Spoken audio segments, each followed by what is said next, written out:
क्या आपको भी बार बार गुस्सा आता है और गुस्से में आप चीखने चिल्लाने लगते हैं? यदि आप ऐसा करते हैं तो खुद को अपनों से दूर कर रहे हो। ये दूरी कभी कभी इतनी बढ़ जाती है कि फिर रिश्ते टूटने में देर नहीं लगती। यदि आपको अपने रिश्तों की कदर है तो जीवन के हर मोड़ पर शांत रहना सीखो। आज हम आपको एक ऐसी कहानी बताएंगे जिसे पढ़कर आप अपने चीखने चिल्लाने की आदत को बंद कर पाएंगे। एक समय की बात है, एक महान संत अपने शिष्यों को प्रवचन दे रहे थे। तभी कहीं से बहुत ज्यादा चीखने चिल्लाने की आवाज आई और इस आवाज ने सबका ध्यान अपनी ओर कर लिया। वे एक ही परिवार के लोग थे, किसी समस्या के चलते आपस में लड़ रहे थे और लड़ते लड़ते वह एक दूसरे पर चिल्लाने लगे। यह सब देखकर गुरुजी ने सोचा क्यों न इस विषय पर अपने शिष्यों से चर्चा की जाए। थोड़ी देर बाद वह परिवार वहां से चला गया और गुरुजी ने सभी शिष्यों से कहा, तुम में से मुझे कोई बता सकता है कि इस परिवार का चीखने चिल्लाने का क्या कारण है? एक शिष्य बोला, गुरुजी, जब मनुष्य के विचार एक दूसरे से नहीं मिलते तब परिवार के बीच मतभेद हो जाता है। दूसरा शिष्य बोला, गुरुजी, उनके मस्तिष्क पर क्रोध सवार हो गया होगा। क्रोध में अक्सर इंसान चीखने चिल्लाने लगता है। गुरुजी बोले, इंसान एक दूसरे के पास होकर भी चिल्लाता है क्योंकि दो व्यक्तियों के दिलों की दूरी बढ़ जाती है। ये दूरी एक दिन इतनी बढ़ जाती है कि उन्हें चिल्ला चिल्लाकर अपनी बात करने की जरूरत पड़ती है।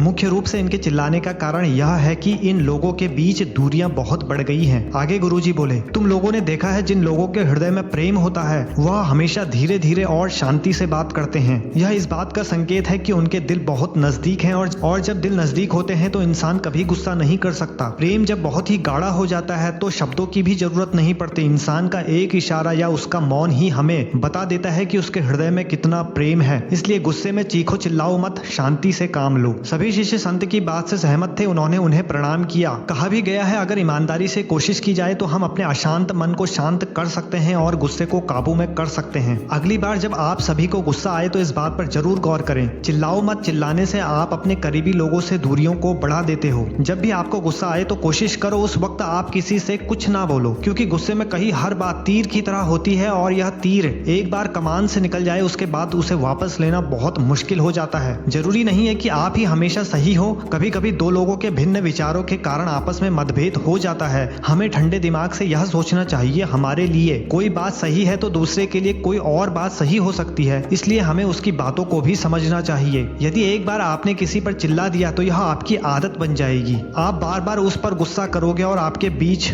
बातचीत ठीक प्रकार से कभी नहीं हो पाएगी। इसलिए शब्दों का प्रयोग ठीक प्रकार से करो, वरना सामने वाला यह सोचेगा कि आप उसकी इज्जत नहीं करते। यह कहानी हमें सीख देती है कि अपने परिवार के बीच कभी भी गुस्से को मत आने दो। चिल्लाना कुछ देर का होता है लेकिन इसका असर हमारे रिश्तों पर बुरे तरीके से पड़ता है। इसलिए आपको अपने रिश्तों को निभाने के लिए गुस्सा करने की आदत को अलविदा कहना होगा। अपने परिवार की हर समस्या का समाधान शांत होकर करो। शांति से ही जीवन में खुशहाली आती है। उम्मीद करते हैं आपको हमारी एक गुरु की शिक्षाप्रद कहानी पसंद आई होगी। वीडियो पसंद आई है तो लाइक करें और अपने दोस्तों के साथ ज्यादा से ज्यादा शेयर करें। सब्सक्राइब करें चैनल को इसी तरह की इंस्पिरेशनल स्टोरीज को सुनने के लिए। धन्यवाद।